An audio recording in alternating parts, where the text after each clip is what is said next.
the pain starts to become excruciating, like I'd imagine acid being poured in the eye. Listen to what toothache did to Tim, and imagine being in that much pain.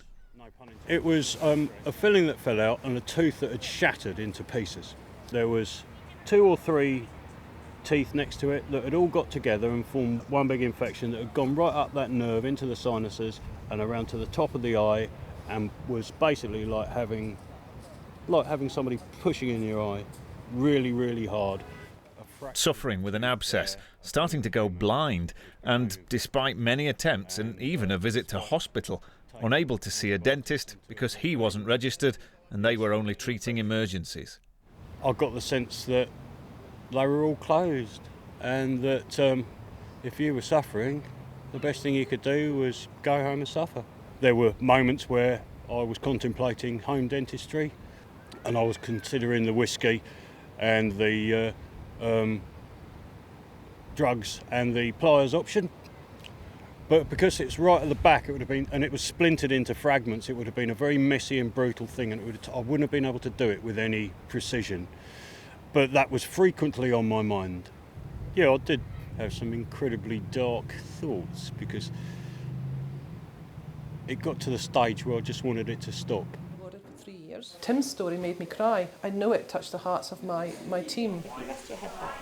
After 8 months in pain, friends covered the cost of private treatment here, but other patients are still being turned away or kept waiting. It's not what you train to do. It's as a hygienist that manages the practice, my dentists feel the same, my staff feel the same. It's heartbreaking. We're going to see rising gum disease, rising mouth cancer, rise in anxiety, rise in mental health because people lose teeth. So it doesn't bode well for the future of dentistry. The wait to get in here only looks likely to get longer because dentists are still restricted in the treatments they can offer and the number of patients they can see. So they're likely to suffer more, and dentists are wondering about their future prospects. And the question being asked is, what's the government's commitment here to the future of dentistry? Before COVID-19, we used to see about 20 to 30 patients a day. We're now barely seeing 10. Here, leaving an hour between patients and the cost of mountains of protective equipment is putting this practice and hundreds more at risk. This is really quite difficult for us. We're all trying to do our best. From the beginning of the pandemic, our practices have stood up as urgent care sites, and we continue to work with our local commissioners. But at the centre of the NHS, we don't really seem to get the support that we need. And we're sites where the majority of our work is NHS dentistry, and we're just trying to help patients. We're open to almost 11 o'clock at night, and we want to carry on doing that.